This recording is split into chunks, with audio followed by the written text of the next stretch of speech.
want a war, you're gonna get one. Knock at the doors, the drugs from my generation. I'll take the fall, the saints, across the nation. And it's a sex, the gods, the fakes, the frauds, the messing with me.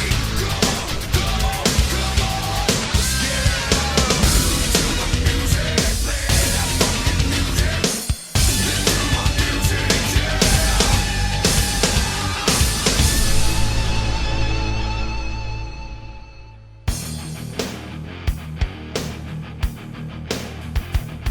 Welcome to episode 85 of Reliving the War, and welcome to the 26th of May 1997. We can get back on track a little this week, seeing as WCW Nitro is back to their normal 2-hour time slot. Nitro is live from Nashville, Tennessee tonight, while the WWF bring the War Zone to Evansville, Indiana. Tons of matches to look at today, loads of promos too, so let's get to it and see which show was the best.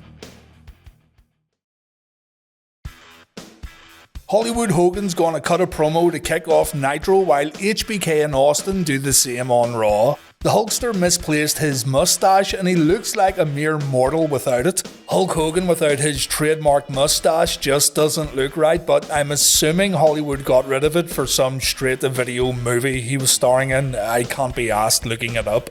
Hogan says he was in the Bahamas spending Ted Turner's money with his family. Hulk considers Eric Bischoff family too. And because Sting put his hands on Eazy-E, Hulk says the Stinger's in deep doo-doo, brah. He's in deep doo-doo, brah.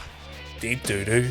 Hogan says that the, quote, Stingonites need to realise that Sting's afraid of the outsiders and he can't keep up with 6. Hulk then calls the Stinger out, but Eric says he searched high and he searched low and the icon is nowhere to be found. Hulk says he's gonna go to the back, he's gonna slap anyone who has Sting makeup on, and he's gonna find Sting before the end of the night.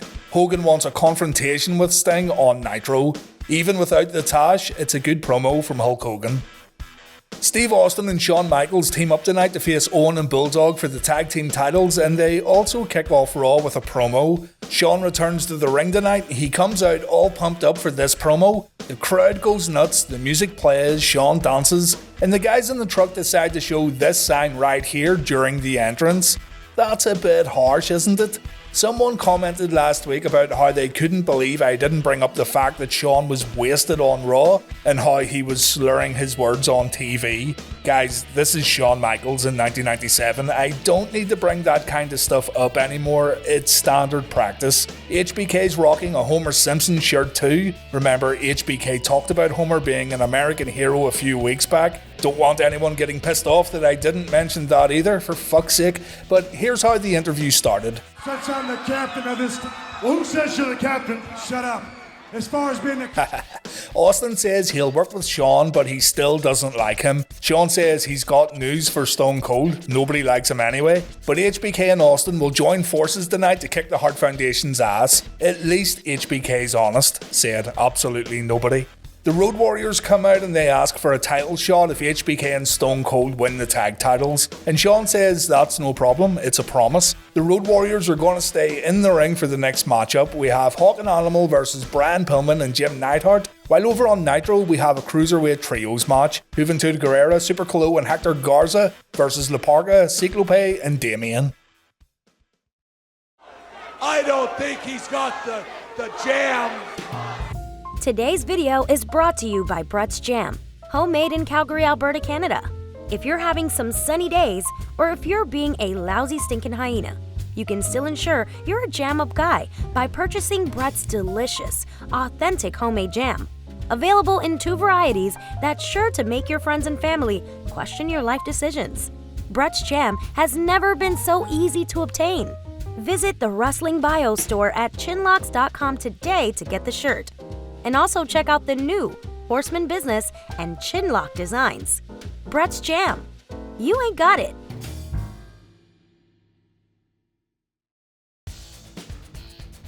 Damien being in this trios match means the Galaxy character, also known as Ultraman, is no longer going to get featured on Reliving the War, and that's a shame. I find the easiest way to cover these kind of matches is to just show you guys some high spots, but there's also a lot to choose from. It's hard to pick out the best. This slap in the face from Juventud deserves to get highlighted. Super Colo almost destroyed a few fans in the audience with this dive from the ring to the outside, including a kid. Jesus Christ. Hector Garza, who we last saw on WWF Raw, pulled off a perfect moonsault to the outside, and he also pulled off a twisting corkscrew attack to the outside. Mike Tenay absolutely loved this.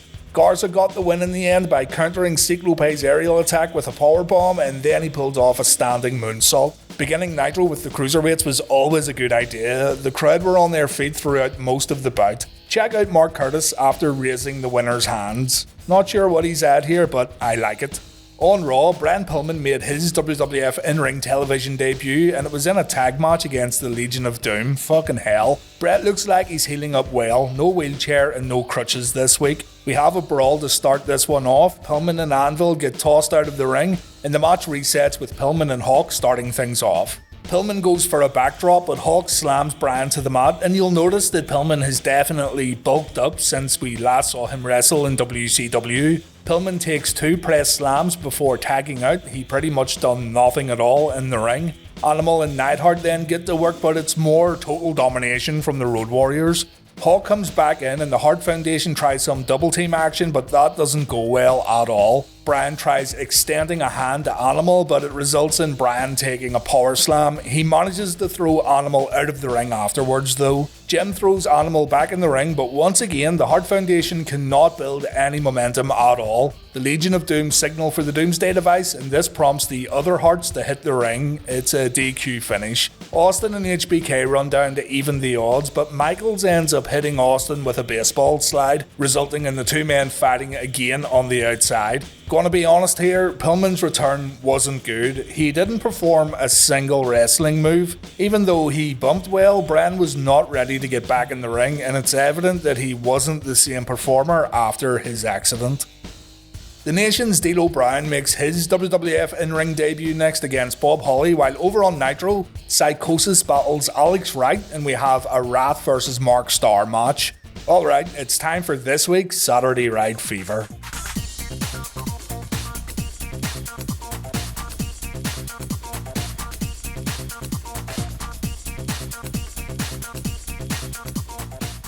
It's actually Saturday Night Fever that causes Das Wunderkind to lose the match. He was outside doing his thing when Psychosis attacked from behind. Psychosis may have hurt himself more than Alex here, but we'll just conveniently ignore that. He makes up for it with this guillotine leg drop. Alex Wright gets pinned, which was a mistake in my opinion, but yeah, there you go. Sonny Onno comes out and he says he has Masahiro Chono's nightmare waiting in the back. He asks Psychosis if he wants to make some sort of deal, and Psychosis says yes. And then Medusa comes out to talk about the Women's Championship. Remember, Sonny Onno manages the Women's Champion, Akira Hokuto. Medusa says she'll do anything for a title shot, and that dirty little bastard Sonny gets a sick smile on his face. He says he'll grant Medusa the match if Medusa gets down on her knee. Only joking. He says Medusa has to put her career on the line for a title shot at the Great American Bash, and Medusa agrees. Wrath vs Mark Starr was up next, and WCW aired footage of Ernest Miller before the match. Ernest is now part of this Blood Runs Cold storyline, and we get to see Miller compete in karate tournaments. Someone must have caught on that no one knew who Miller was. Apparently Glacier invited Miller to Slamboree, and Glacier has a long-standing friendship with Miller. Imagine being friends with Glacier. Complete destruction from Wrath here with a little help from Morrus. The big man hits a tilt-a-whirl backbreaker before throwing Starr out of the ring. Morrus holds Mark up while Wrath lays in the kicks. Wrath hits a really nice top rope clothesline that almost knocked the mullet right off Marco Starr, and it ends with Wrath hitting the death penalty. Complete squash match. Vandenberg tells Glacier to come and get his helmet as Mortis and Wrath continue beating up Mark in the background. Glacier better begin the journey from Casa del Frosty Balls to Monday Nitro if he wants to get his personal property back. Sonny's search and soak mission continues. This time the Honky Tonk Man gets a squirtin', and check out the edit job here.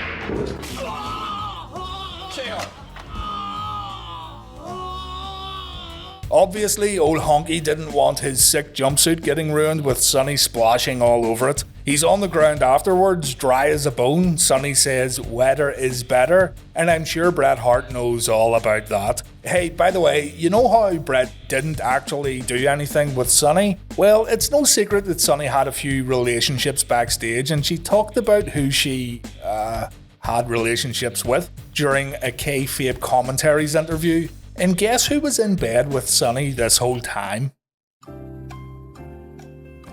Never in a million years. Very nice guy, but no, not my type. Believe me, he was too fucking weird.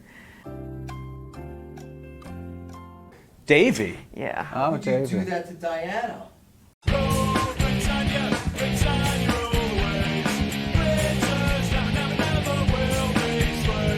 Old Bulldog had some sunny days and Bret took the heat. What a hero. Paul Bearer stands by backstage, pissed off that his pizza delivery from the Executioner is 10 minutes late. And Paul says the Undertaker's secret will get revealed if any physical harm comes his way. His attorney has permission to release the secret as a statement if the Undertaker tries to attack him later on. Paul says one of two things is going to happen tonight. Either the secret gets revealed or the Undertaker joins Paul Bearer once again. So, Sparky Plug defeated IC champion Owen Hart last week in a big upset victory. How does he get rewarded? He's going up against D'Lo. D'Lo's first match on Raw. Unlucky break for D'Lo too, I guess. Old Robert Holly here could get a little snug when he wanted to. Farouk joined Vince McMahon and Jim Ross on commentary, and it was more of the same really. Farouk talks about the WWF's lack of black champions, and the blame gets put on Vince McMahon again. Sparky pulled off a nice Frankensteiner and he almost took D'Lo's head off with a clothesline. D'Lo fires back with a body slam, a leg drop and a suplex, and everything he does looks good. The discussion at the commentary table continues to get uncomfortable for Vince as D'Lo continues on offense, but Bob gets pissed off and D'Lo takes a few chops in the corner. McMahon says Farouk is patronising the WWF's black audience, and Farouk is having none of it. D'Lo wins with a set-out powerbomb, and Farouk says this is exactly what's going to happen to The Undertaker at the King of the Ring. D'Lo was pretty good here. He didn't do anything to make people take notice, but he also didn't mess anything up, like many others have in their debut on both Raw and Nitro. Goldust takes on Jerry Lawler next in a King of the Ring qualifier, while Viano 4 takes on Konnan. Not going to go in depth with these matches because there isn't much to say really. It's announced during the entrances that a Randy Savage vs DDP rematch will take place at the Great American Bash. This time it's a no disqualification match. Hugh Morrus cuts a promo during the match and he says Konnan attacked him at Slamboree so he could further his own career. Morrus says we'll see how funny it is when Konnan steps in the ring with the Laughing Man. So yeah, we have a Hugh Morrus vs Konnan match to look forward to in the future. Hooray for us. Morrus gets held back by WCW security as Konnan destroys Viano 4 in the ring. Konnan wins with a cradle DDT, followed by the Tequila Sunrise. Mean Gene interviews Konnan after the bout and he says Kevin Sullivan has no leadership. Kevin has tried to take out Chris Benoit for a year when Konnan could have done it in a week. And Konnan says he has no respect for Kevin, seeing as his old lady, Nancy, is running around with Chris Benoit. Konnan called Sullivan a bitch and my god, Konnan's spitting nothing but facts here. Konnan then says if Hugh Morrus comes out again during his matches, it'll be a 187 and Konnan is ready to ride. Sounds stupid when I say it back, so get used to hearing sound clips of Konnan in the future. Before the Goldust vs Lawler match, The Undertaker tries to cut a promo but the sound guy fucked up. The cameras cut away to the Lawler vs Goldust match graphic and then we come back to Taker. This time we can hear what he says. The Phenom has 2 weeks to worry about Farouk, but he has to make a decision tonight in regards to Paul Bearer. And The Undertaker says this decision could affect the rest of his life. And that's it, that's all he said. Lawler has a few things to say before his match with Goldust, and some of you will remember this promo. Lawler says he knows why Dusty Rhodes won't talk to Goldust. It's because Dustin married the biggest gold digger in Georgia, and it's because Goldust is well... And you went around the ring kissing men like a flaming fag. Well, let me tell you something. The crowd cheers for Lawler throughout the match. Jim Ross puts this down to Evansville hosting multiple USWA shows, and guess who wins? You'd think after the losses that Goldust has already suffered, the sit-down interview and the fact that the King completely ripped Goldust and his family apart backstage, that the bizarre one was gonna advance in the King of the Ring. But no, it's another loss for Goldust and the crowd goes nuts for the King. Even though Goldust does get a little payback after the match, I'm convinced at this point that Goldust was being punished for something. Wrestlers lose all the time, I know, but the interview airing in the middle of all these losses just doesn't make sense. Plus, I'm fairly certain that McMahon would have to sign off on Lawler saying what he did on the USA Network, so Vince knew Goldust was going to get berated pretty badly before getting beat again on TV. I could be wrong and it's just all a coincidence, but Goldust wasn't only beaten here, he was embarrassed on TV. Sonny Onno reveals Masahiro Chono's worst nightmare next on Nitro, while Rocky Maivia battles Flash Funk on Raw. Sounds brilliant. Onno gets in the ring, he introduces the nightmare of Chono, and out comes the great Muta on WCW Nitro. This was awesome at the time. Muta had a history in WCW and he was involved in the ongoing New Japan vs NWO Japan feud. Bringing Muta to Nitro and letting him do his thing in front of a new WCW audience was a great idea. I'm sure it pleased old school fans too. So here we go, Chono versus Muta. Chono has been trying to recruit Muta as a member of NWO Japan, but Muta has resisted.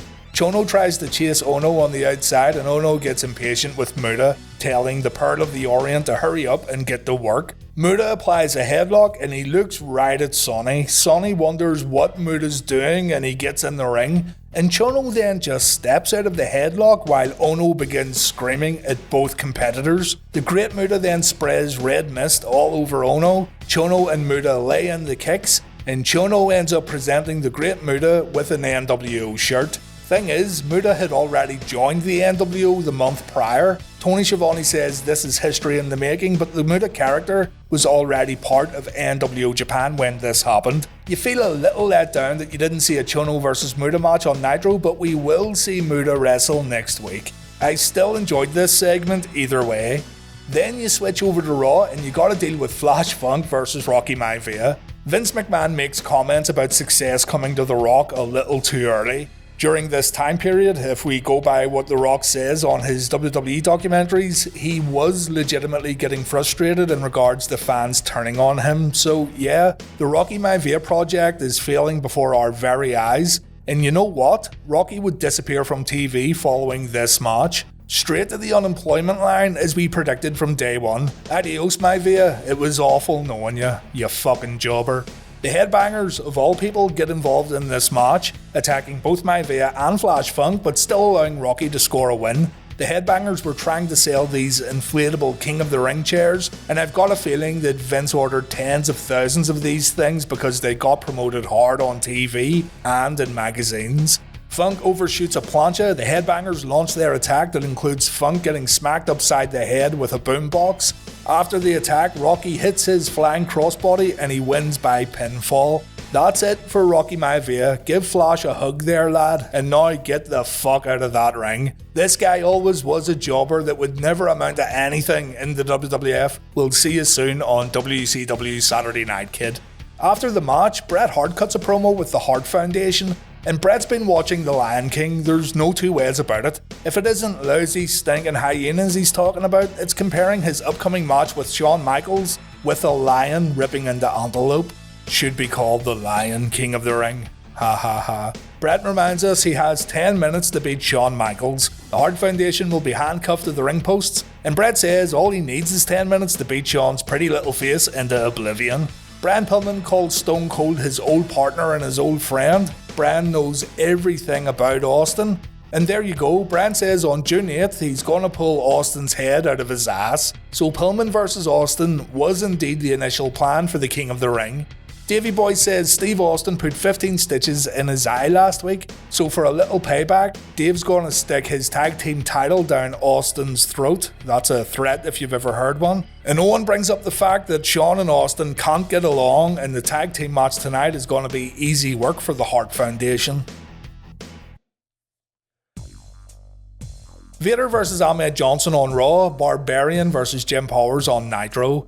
Kenny Boy Shamrock provides commentary for the Raw match, but he doesn't get involved. Ahmed comes down to the ring and he sits on the top rope, contemplating what day it is and why he's in a wrestling ring. Vader pushes Ahmed around a little and Johnson loses his temper. Check out the way he pushes Vader afterwards. The fuck was that? And why did he grab his head afterwards?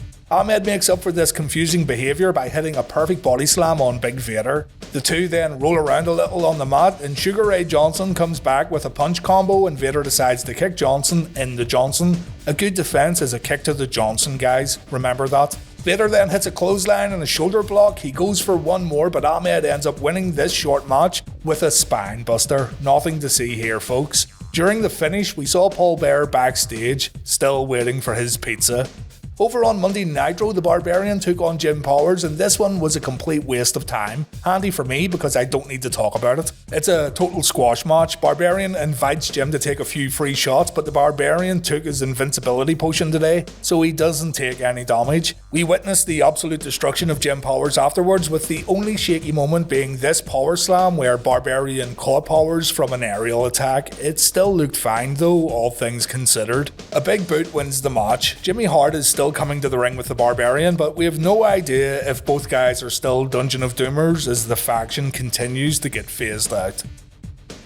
What have we got now? Triple H versus Rockabilly. It's a bit of a strange match, and we have the Giant versus Johnny Swinger, Jerry Flynn and Rick Fuller. Wonder who wins that one. The WWF decided to give us a little reminder about Hunter Hearst Helmsley and the fact that he's a blue blood from Connecticut. It's not long until Hunter drops this stuff and he starts being himself a little more, or at least the guy Shawn Michaels wants him to be, but we're fast approaching the end of Triple H's first WWF gimmick. Speaking of gimmicks, why is Rockabilly still getting Raw TV matches? I've no idea. Seems like the WWF just couldn't accept that this thing wasn't working out, and at this point, you just feel bad for Billy Gunn. Someone in the back had the sense to put this thing to rest, but we have around 4 to 5 months before that happens. Wonderful. I truly mean it this time when I say that fans didn't know who to cheer for in this match, so they cheer for no one. Rockabilly hits a famouser and Chyna interrupts the follow-up pin attempt from the outside. Honky Tonk Man then gets an opportunity to smack Triple H with his guitar, but Chyna saves Hunter. Chyna body slamming Honky Tonk Man gets the loudest pop of the match. Triple H then hits a pedigree on Rockabilly, and our rock and roll loving, acid marrying cowboy outlaw loses another one on WWF Raw. We see the Undertaker next, and it looks like he's standing in a small dark room. Maybe it's a toilet cubicle. Taker's standing on the shitter to cut this promo. Taker says sometimes in life we're forced to make decisions we don't want to, like kick or be kicking. And so Taker tells Paul to do what he needs to do, and the dead man will do what he needs to do. Doo-doo, brah!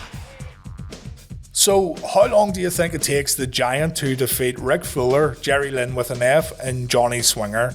2 minutes and 17 seconds. Fuller's incredible physique, Swinger's incredible swinger, and Goyman's incredible mullet lasted a whole 2 minutes and 17 seconds against the Giant. Give this man another title shot. Actually, no, don't do that. This double side suplex looked great, but check out the setup for the chokeslam and listen to the crowd laughing. Swing around! Should have jumped the other way, Johnny. All three guys take chokeslams and the Giant wins. Mean Gene tells Luger and Giant afterwards that Hollywood Hogan and Dennis Rodman signed an open contract for Bash at the Beach in July, and Luger says he remembers how Dennis humiliated him back at Uncensored. The total package tells Rodman to put on his nicest dress because Team Giant package want to face Rodzilla and Hollywood at the pay-per-view. The Giant says Hogan's been hiding recently, but he knows Hulk's in the arena tonight. Giant says what goes around comes around, and the Giant's coming for Hulk. So there you have it, the Bash at the Beach main event has been set in stone. Also, Tony Schiavone announced that WCW signed a big superstar and he'll make his debut on the June 30th Nitro in Las Vegas. Part 2 of the Mankind interview gets played next on Raw while the Wolfpack cut a promo on Nitro. Before the Mankind video airs, Sable comes out to show off that inflatable King of the Ring chair. Someone out there has one of these chairs still to this day, and they sit on it while reading the newspaper and filing their taxes. Foley talks about travelling to Madison Square Garden in October of 1983. Inside the garden, he witnessed Jimmy Snuka diving off a steel cage right onto Don Morocco, and that moment changed his life. Foley hitchhiked to the garden, he got a good seat, he saw people cheer when Snuka jumped off the cage, and it was those cheers that made Foley realise what he wanted all along. He wanted people to cheer for him after an act of bravery. He wanted to see people react emotionally to his actions.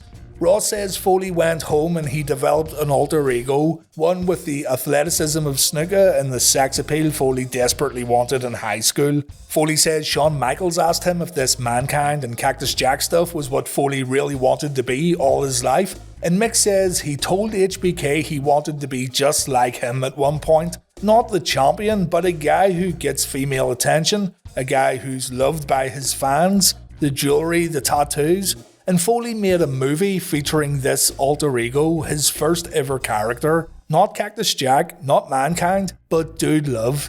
Dude Love wanted to do something brave just like Jimmy Snuka, so Mick ascended up onto his friend's roof and he jumped off. Footage of this jump is then shown on Raw. Jim Ross says it was this footage of Dude Love that made its way to Dominic DeNucci and Foley got his break. He began his training and his path to pro wrestling glory would begin. Mick says he wasn't ready to be Dude Love, he certainly didn't want to be Cactus Jack, but the initial plan was to use the Cactus Jack character while Mick figured out the wrestling business and figured out how to work better. Then, and only then, would Mick put the tattoo on his chest and become Dude Love. But it didn't quite work out that way. Nature didn't cooperate with Mick, and Jack was supposed to only last 3 months, but he stayed around for 11 years. This is some truly outstanding stuff here, and it's still really interesting to watch today. Foley's delivery was excellent, and he really comes off as vulnerable, even though Mankind, as a character, was completely unhinged and ruthless.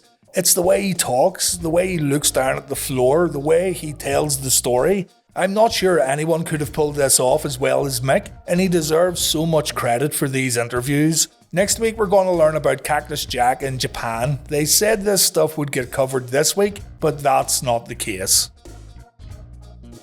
Whew, the NWO have no chance of topping that promo, not a chance in hell. Six comes out first and he says Hulk Hogan's back and he's looking too sweet. I disagree, pal. Six then talks about what I mentioned last week about Nick Patrick not being reinstated during the Slamboree main event, and therefore he shouldn't have counted the pinfall. Six says this means the NWO were not defeated in the six-man tag. Waltman then plays footage from last week when the Outsiders attacked Ric Flair, and then Scott Hall and Kevin Nash come out to join Six for this promo. Hall says for one night Flair was on top of the world, but the Black and White Express came along with a reality check. Nash says that he heard Piper was bragging about putting Nash and Hogan to sleep, but Nash says the only way that could happen is if they were forced to watch Roddy Piper's next movie. Nash says the Outsiders will put their tag team titles on the line if Piper and Flair want to step in the ring one more time. Piper promised his son he'd retire and he never did, so it's time for the Outsiders to do that job themselves. NWO for life, too sweet, good promo, but Mick Foley was unbeatable on Raw.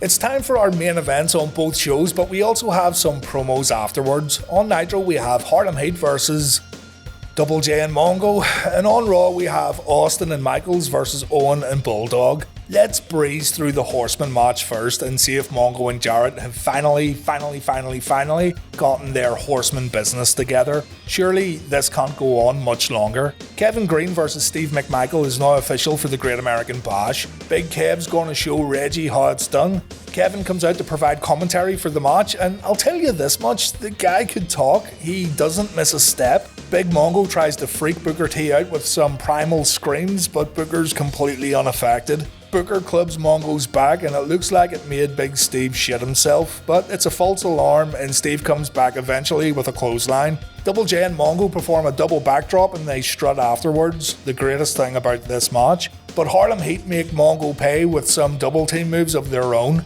Booker T delivers a fantastic scissors kick and Mongo finds himself locked in the deadliest of wrestling holds. It's a miracle that Steve got out of this one, but he gets up and takes a classic Mongo bump after Booker T kicks him in the face. Eventually, Steve notices Kevin Green sitting at the commentary desk and he decides to leave Double J high and dry.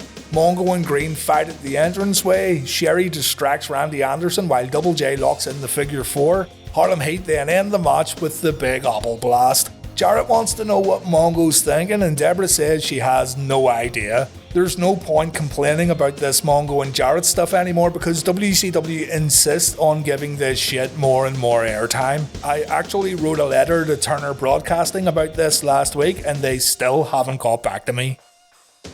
Shawn found his smile and his fanny pack. We're back in business. The Hart Foundation have a group huddle before the match begins, and we start with a brawl on the outside before it settles down to Owen and Stone Cold in the ring. Owen takes a knee to the gut and Austin goes for a sharpshooter. Davey tries to break it up, but he ends up getting whacked on the head. Austin hits his second rope elbow drop before tagging in HBK. JR and McMahon are impressed these two are working together, and Michaels also hits Davey with a cheap shot before going back to work on Owen. We see Owen's handstand wristlock counter and Michaels gets raked in the eyes. Davey comes in and a shoulder block sends Shawn tumbling to the mat. A leapfrog sequence ends with Davey getting poked in the eye. Shawn then hits a Frankensteiner and HBK's looking good here in his TV return match. HBK rocks Davey with an enziguri. Stone Cold comes back in and he laughs at a sign someone's holding up. It says, "Stone Cold, too old." He's only around 33 years old here, for fuck's sake. HBK distracts the referee and Stone Cold makes sure Davey doesn't have any sunny days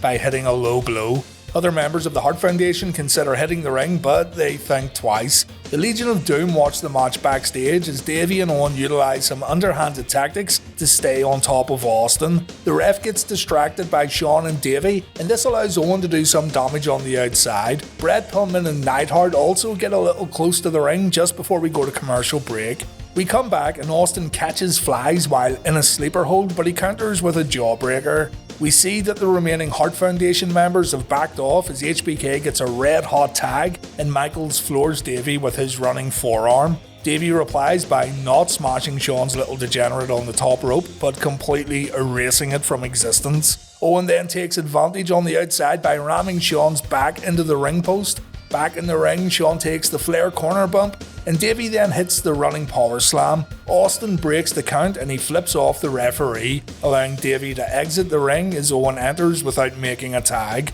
Owen Hart chinlock, guys. Davey's taking a back seat tonight and letting Owen do the honours. HBK fights out, but he runs right into an Owen Hart belly-to-belly suplex. Austin again has to save Shawn from getting pinned. The champs take advantage when Hebner gets distracted by Austin. They're smart enough to stop when Austin goes back to the apron. HBK then manages to perform a sunset flip on Davey, but Owen keeps Hebner from turning around, and the crowd are on the edge of their seats here. This has been a really fun main event. Bulldog switches up his submission game by applying a front face lock. HBK makes a tag while in the hold, but the referee doesn't see it. Owen and Davey try to take advantage once again, but this time they get caught out. Shawn counters a superplex attempt and we see a top rope crossbody. Owen answers with a heel kick, but Shawn dodges a corner attack and now HBK needs to make a tag. They build it up perfectly here. Austin gets tagged in and the crowd lose their shit. Austin begins cleaning house, all four men end up in the ring, and just as Earl Hebner was trying to get some order, Shawn surprises Davey with sweet chin music and Austin makes the cover. 1, 2, 3 new tag team champions on Raw and a great tag team main event too. It makes the Horsemen vs Harlem Heat look awful in comparison. The Hart Foundation launch an attack afterwards and Austin leaves HBK to take a beating. Stone Cold notices Brett's all alone and the pop when Steve attacks Brett is brilliant.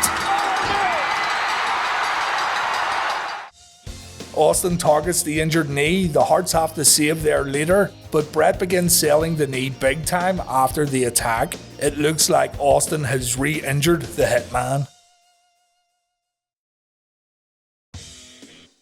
We close this week's episode of Reliving the War with a Paul Bearer and Undertaker promo on Raw, while Hulk Hogan cuts another promo on Nitro. Hulk says the boys have caught Sting backstage and it's time for Sting to come out and get the ass kicking he deserves. Hulk will even put the NWO belt up for grabs. With their backs turned away from the corner, Bischoff and Hogan begin bragging as someone emerges from the ring holding a baseball bat.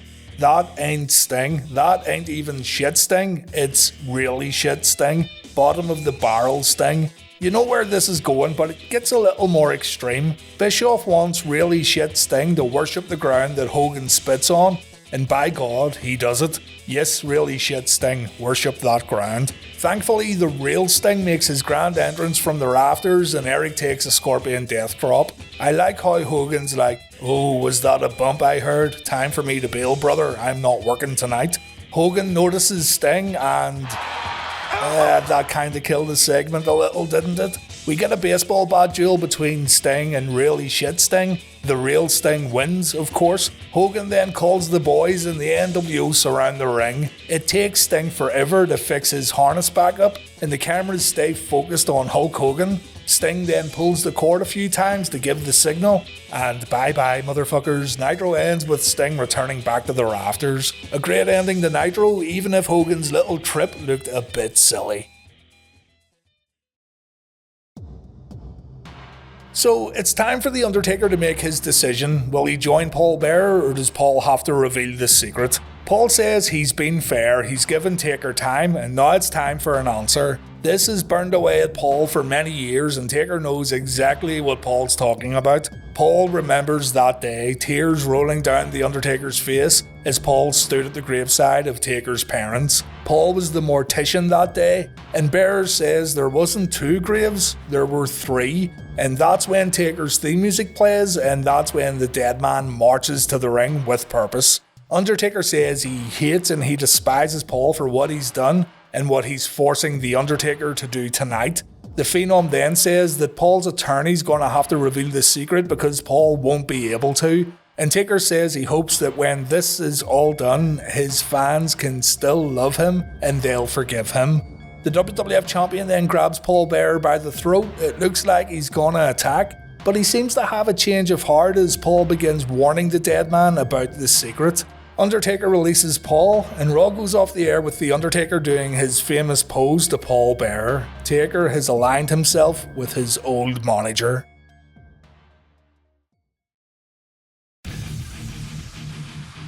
Raw wins this week's episode of Reliving the War, and it was thanks to the tag team title match, the Mick Foley interview, and the Undertaker stuff too, which I found very intriguing. I like seeing the Great Muta on Nitro, and the Sting ending was awesome too, but Raw's final half hour with the Mankind promo, the tag match and the Undertaker promo, that was enough to secure Raw this week's point.